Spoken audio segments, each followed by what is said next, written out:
Hello students, today we are going to continue a new topic, that is microsporogenesis. For microsporogenesis we need a transfer section of anther. In a last lecture मैंने आपको anther से related information दी थी that anther is the part of a male part, that is stamen, and anther contain two lobes and each lobe contains two thicas. और इसी थिका के अंदर क्या होता है, पोलन ग्रेन का डेवलपमेंट होता है, माइक्रोस्पोर का डेवलपमेंट होता है. जब हम इस एंथर का ट्रांसफर सेक्शन कट करते हैं तो वो कुछ इस तरीके से दिखाई देता है और यहीं पर क्या होगा, पोलन ग्रेन माइक्रोस्पोर का जर्मिनेशन डेवलपमेंट होता है. तो आज के लेक्चर में हम यही देखेंगे कि ये जो हमने ट्रांसफर सेक्शन कट किया है यहाँ पर माइक्रोस्पोरोजेनेसिस पोलन ग्रेन का डेवलपमेंट कैसे होता है. तो जो माइक्रोस्पोरोजेनेसिस है बच्चों, वहाँ पर जो जेनेसिस वर्ड दिखाई दे रहा है इसका मतलब होता है फॉर्मेशन. यहाँ पर माइक्रोस्पोरोजेनेसिस है तो यहाँ पर किसका फॉर्मेशन होगा, माइक्रोस्पोर का फॉर्मेशन होगा. So formation of microspore is known as microsporogenesis. Microsporogenesis समझने के लिए इस एंथर को समझना बहुत ज़रूरी है. इस एंथर जो हमने ट्रांसफर सेक्शन एंथर का लिया है, यहाँ पर टोटल 4 थीका दिखाई दे रहे हैं और इन चारों थीकास में पोलन ग्रेन का डेवलपमेंट होगा.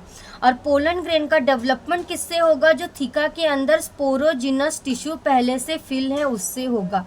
पर पोलन ग्रेन का जर्मिनेशन देखने से पहले हमें एंथर की वॉल्स को समझना बहुत ज़्यादा ज़रूरी है.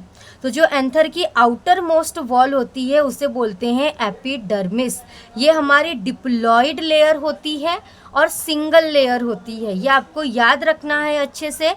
सेकेंड हमारी होती है इंडोथेशियम, ये भी हमारी डिप्लॉइड लेयर होती है और सिंगल लेयर होती है. उसके अंदर जाएंगे तो मल्टीपल लेयर्स हमको दिखाई देते हैं जिसे बोलते हैं मिडल लेयर, ये भी हमारी डिप्लॉइड लेयर होती है. और सबसे इनर मोस्ट लेयर जो कि थीका को कवर करती है उसे बोलते हैं हम टैपेटम. और टैपेटम का मेन फंक्शन होता है नरिशमेंट प्रोवाइड करने का, जो डेवलपिंग पोलन ग्रेन होंगे थीकास के अंदर. तो हमारी जो एंथर की वॉल है उसकी टोटल 4 लेयर होती है, epidermis, endothecium, middle layer, tapetum. और एपिडर्मिस, एंडोथेशियम, मिडल लेयर ये तीनों मिलकर प्रोटेक्शन प्रोवाइड करने का काम करती हैं और डेhiscence ऑफ एंथर में हेल्प करती हैं. जब हमारा पोलन ग्रेन यहाँ पर फुल्ली तरीके से मेच्योर हो जाएगा तो जब एंथर की वॉल फटेगी तो यही तीनों लेयर यहाँ से फटते हैं और हमारी पोलन ग्रेन बाहर निकलती है. तो जो हमारी लेयर है एपिडर्मिस, एंडोथेशियम, मिडल लेयर, ये क्या करते हैं, हमारे इसको थीका को प्रोटेक्शन प्रोवाइड करने का काम करते हैं.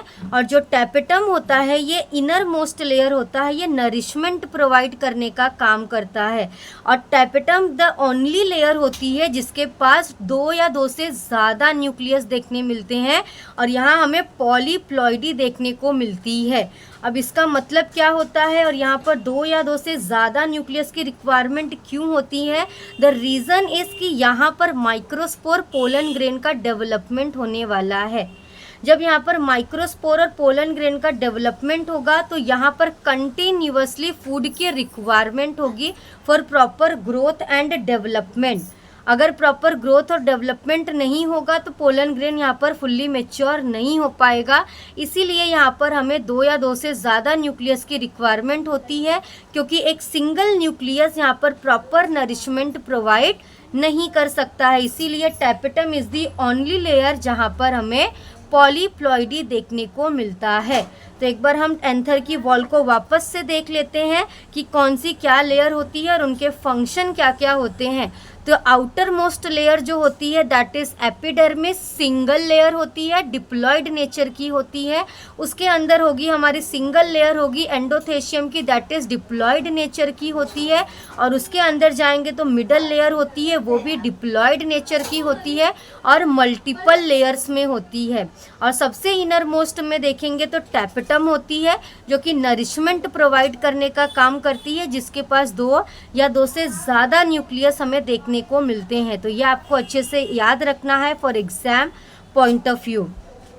अब देखते हैं जो हमारा एंथर है जिसमें हमारा थीका सिचुएटेड है। अब इस थीका के अंदर बच्चों हमारा स्पोरोजिनस टिश्यू होता है। अब स्पोरोजिनस टिश्यू क्या होते हैं? ये वो टिश्यू होते हैं जो पोलन ग्रेन का डेवलपमेंट करते हैं। जब इन्हीं टिश्यू में से हम एक सिंगल सेल को ले लेते हैं तो सिंगल सेल को बच्चों बोलते हैं हम माइक्रोस्पोर मदर सेल या फिर pollen mother cell. Short form में MMC PMC बोलते हैं। Microspore mother cell, pollen mother cell diploid nature की होती है। जहाँ पर भी आपको मदर सेल नाम दिख जाए वो हमेशा डिप्लॉयड नेचर की होगी।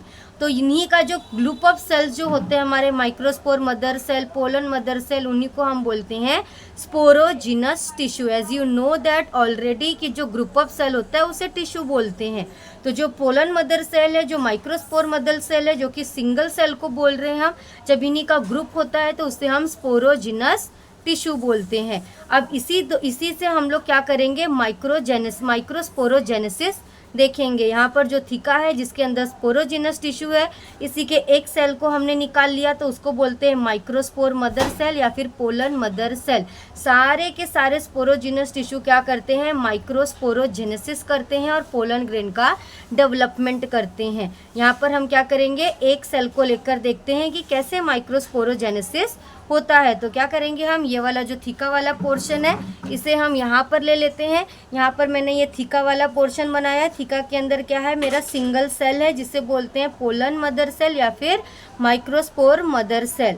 अब ये क्या करेगा? मियोसिस करेगा। और सभी को पता है जब मियोसिस होता है तो एक सेल कितने में डिवाइड हो जाती है? टोटल 4 सेल्स में। अब आप बोलोगे यहाँ पे तो मैम 3 ही सेल दिखाई दे रही है, तो ये टेट्राड कंडीशन है, एक सेल इसके पीछे होगी।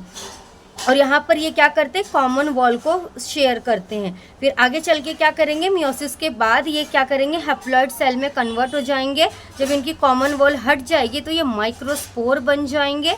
और माइक्रोस्पोर में से जब वाटर बाहर निकल जाएगा तब यही माइक्रोस्पोर बच्चों हमारे पोलन ग्रेन में डेवलप्ड हो जाते हैं। तो आपको अच्छे से समझ आ गया होगा कि माइक्रोस्पोरोजेनेसिस क्या होता है। माइक्रोस्पोरोजेनेसिस में हम माइक्रोस्पोर का फॉर्मेशन देखते हैं। कैसे होता है माइक्रोस्पोर का फॉर्मेशन? जो थीका है, थीका के अंदर हमने एक सेल लिया है। अब एक सेल क्या करेगा? हमारा मियोसिस करेगा। मियोसिस करके 4 हैप्लॉइड सेल बनाएगा जिसे हम माइक्रोस्पोर बोल रहे हैं। अब यही माइक्रोस्पोर से जब वाटर बाहर निकल जाएगा तो इसी माइक्रोस्पोर को हम बोलेंगे पोलन ग्रेन। और इसी पोलन ग्रेन का अल्टरनेटिव नेम होता है मेल गैमेटोफाइट। और मेल गैमेटोफाइट का मतलब होता है ऐसा सेल, ऐसा और ऐसी चीज़ जहाँ पर क्या प्रेजेंट रहता है? हमारा मेल गैमेट। जो फ्लावर होता है, फ्लावर का मेल गैमेट कहाँ प्रेजेंट होता है? पोलन ग्रेन में, जिसे हम क्या बोलते हैं? Male gametophyte. आई होप आपको अच्छे से ये क्लियर हो गया होगा। और एक और चीज़ आपको और बतानी है यहाँ पर थीका क्या होता है, माइक्रोस्पोरेंजिया क्या होता है, पोलन सैक क्या होता है। अब मैंने आपको बोला कि एंथर के अंदर क्या होता है? 4 थीका प्रेजेंट रहते हैं। अब जब थीका रहेगा, जब थीका है, थीका आप उसे तब बोलोगे जब ये स्टार्टिंग फेज होगा, जब इसके अंदर स्पोरोजिनस टिश्यू होगा, जब मियोसिस की प्रोसेस स्टार्ट नहीं हुई होगी। जैसे ही मियोसिस कंप्लीट होगा, यहाँ पर माइक्रोस्पोर बन जाएंगे बच्चों, तब उसी थीका को हम बोलने लगते हैं माइक्रोस्पोरेंजिया। जब माइक्रोस्पोर बन जाएगा, उसके अंदर माइक्रोस्पोर डेवलप्ड हो जाएंगे, तब आप उसी थीका को बोलने लगेंगे माइक्रोस्पोरेंजिया। और जब माइक्रोस्पोर से वाटर बाहर निकल जाएगा, तब उसी माइक्रोस्पोरेंजिया को आप क्या बोलेंगे? Pollen sac.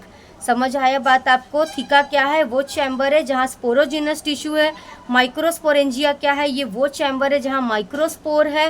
पोलन सैक क्या है? ये वो चैम्बर है जहाँ पोलन ग्रेन प्रेजेंट है। आई होप आपको आज का लेक्चर समझ आया होगा। तो प्लीज़ चैनल को लाइक, शेयर, सब्सक्राइब करना बिल्कुल ना भूलें। मिलते हैं नेक्स्ट लेक्चर में, तब तक के लिए tata bye bye, thank you.